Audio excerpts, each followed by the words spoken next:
Fala pessoal do canal, como é que vocês estão? Tudo bem? A graça, a paz e a misericórdia. Em nome de Deus o Pai e de seu Filho Jesus. Para você, para toda a sua família e para toda a humanidade. Daniel Meireles aqui, para a gente ter a nossa reflexão do dia de hoje. Hoje eu acordei com o coração querendo falar muito dessa passagem. Não preparei nenhum tipo de roteiro. E vamos ver o que o Espírito tem para falar para nós aí. Fica em Atos dos Apóstolos, capítulo 2, do versículo 42 até o final. Diz a palavra de Deus. Eles se dedicavam ao ensino dos apóstolos e à comunhão, ao partir do pão e às orações. Todos estavam cheios de temor, e muitas maravilhas e sinais eram feitos pelos apóstolos. Os que criam mantinham-se unidos e tinham tudo em comum.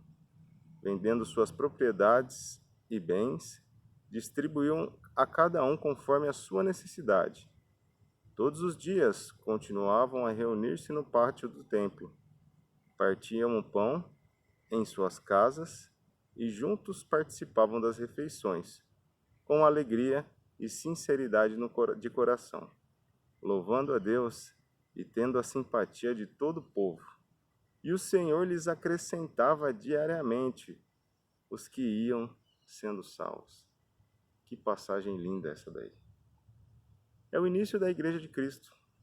É o início da única e verdadeira Igreja de Cristo. Isso aqui é uma dica para quando você conseguir verificar se você está ou não na Igreja verdadeira. Uma dica dessas, uma dica que eu posso falar para vocês, é quem foi o fundador da sua igreja? Sua igreja nasceu em que ano? Porque esses são os primeiros dias, são os primeiros meses de igreja, da igreja que o Espírito Santo instituiu, melhor dizendo, em Atos 2. E olha só, eles se dedicavam aos ensinos dos apóstolos. Os apóstolos estavam lá. Vamos lembrar que a Bíblia não estava ainda do jeito que a gente vê hoje. Toda compiladinha, toda organizadinha num livro. Não. Eles tinham algumas passagens do Antigo Testamento, ou até mesmo o Antigo Testamento todo, e eles utilizavam o Antigo Testamento, porém dando muito mais ênfase à doutrina dos apóstolos, a doutrina oral que eles tinham. Eles eram professores da Bíblia. Eles receberam que a inspiração do Espírito Santo e falavam através do Espírito Santo a doutrina do Senhor, utilizando o Antigo Testamento não como uma base, não como uma base doutrinária, mas simplesmente como uma base moral, pois é a base do Novo Testamento, o Velho Testamento. Porém, a doutrina dos apóstolos é uma doutrina que vai além do Velho Testamento. É uma doutrina nova, é a doutrina do Espírito Santo. O Antigo Testamento era tão somente um espelho para a chegada da doutrina dos apóstolos, da doutrina do Espírito Santo. E aqui eles se dedicavam ao ensino dos apóstolos e à comunhão. Eles se dedicavam ao aprendizado da palavra de Deus, da nova doutrina. Era uma nova doutrina que estava se achegando, a doutrina de Jesus Cristo. Não tinha nada escrito. Então, os professores, os apóstolos ficavam lá, ministrando aulas, muitas aulas, para os primeiros discípulos. E eles absorviam esta doutrina e também disseminavam a doutrina para as outras pessoas. E eles se dedicavam ao ensino e à comunhão. Então, eles tinham tudo em comum. Um partilhava das coisas que tinha a mais com o outro, conforme a sua necessidade, assim como a gente consegue ver no versículo 45. E eles viviam de uma forma maravilhosa, sem mais o peso do pecado, sem mais o peso da lei, que tanto colocava o povo de Israel num jugo muito pesado. Agora não. Agora tem a doutrina dos apóstolos. Jesus Cristo já havia carregado todo o peso da lei e a pregou ao pé da cruz. Dedicavam o que? Ao partir o pão. Eles partiam o pão. Lembra que Jesus, antes de morrer, ele instituiu a ceia do Senhor? A ceia do Senhor, ela foi instituída na primeira Páscoa.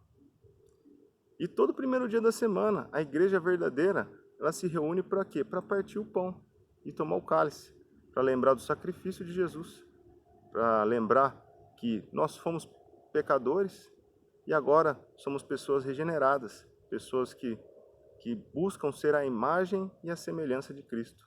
O partir do pão é simplesmente a lembrança de todo o primeiro dia da semana, a lembrança, tanto é o memorial que nós comemos o pão sem fermento, tomamos o cálice e fazemos isso em memória do Senhor Jesus, todo o primeiro dia da semana. Então eles se dedicavam ao partir o pão, à comunhão e às orações.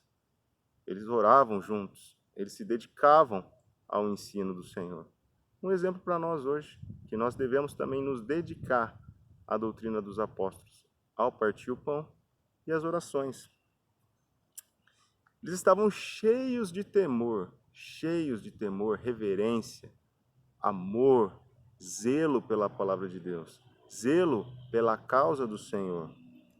E muitas maravilhas e sinais eram realizados pelos apóstolos, lembrando que não havia a palavra de Deus escrita. Então, o que os apóstolos faziam? Eles falavam da doutrina e realizavam maravilhas e sinais. Para quê? Como confirmação da palavra de Deus. Depois que a Bíblia foi compilada aqui, não mais foi necessário os sinais e as maravilhas feitas pelos apóstolos. Agora, os sinais e as maravilhas já estão aqui, tomadas a termo. E nós temos aqui a nossa bússola espiritual, para que a gente possa se achegar aos pés de Jesus. Os que criam mantinham-se unidos e tinham tudo em comum. Olha só, não havia um mundo evangélico como havia hoje, graças a Deus. Não havia nenhum tipo de cantores gospel, nenhum tipo de cantor gospel idolatrado pelo mundo evangélico. Não havia pastoras, não havia dízimo, não havia guarda do sábado,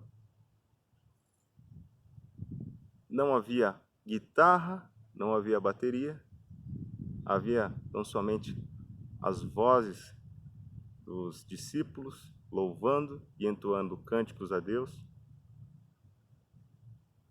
Não haviam templos enormes, templos faraônicos. Haviam o templo do Espírito Santo, que é o nosso corpo, que é a reunião dos corpos para louvar e adorar o Senhor. Não havia essa divergência doutrinária que tanto divide o mundo evangélico. Havia uma só doutrina, a doutrina dos apóstolos. Olha que maravilha. Após isso, ocorreram mais inúmeras mudanças, e aí veio o mundo evangélico, a grande Babilônia, e aí o mundo está conforme nós o vemos, nós assim o vemos. Porém, no começo não era assim. No começo, todos tinham tudo em comum, algo totalmente diferente do que acontece nos dias atuais. Eles vendiam as suas propriedades e bens e distribuíam a cada um conforme a sua necessidade. Então, se a pessoa estava necessitada de roupas, ela recebia roupas. Se estava necessitada de comida, recebia comida. Se estava necessitada de um abrigo, recebia um abrigo. Então, não faltava nada para ninguém. Estavam todos supridos pela palavra de Deus, pelo Espírito Santo e também por suas provisões. Eles dividiam tudo. Olha só que exemplo maravilhoso para mim e para você. E todos os dias continuavam a reunir-se no pátio do templo. Eles ficavam lá no pátio do templo, não tinha onde se reunir, eles ficavam lá no pátio do templo. Partiam o pão em suas casas e juntos participavam das refeições. Participavam juntos das refeições, comendo junto, tendo um momento de comunhão, de alegria. Participavam das refeições com alegria e sinceridade no coração. Então não tinha falsidade.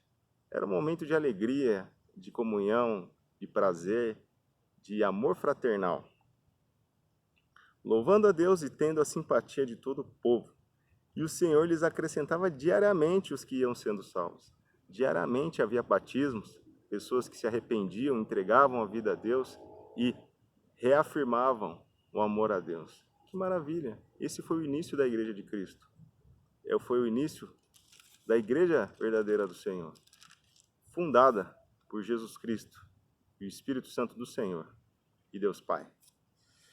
Para a gente terminar nosso bate-papo aqui, um pouquinho mais para frente, em Atos 4, versículo 32, diz o seguinte: da multidão dos que creram, uma era a mente e um coração.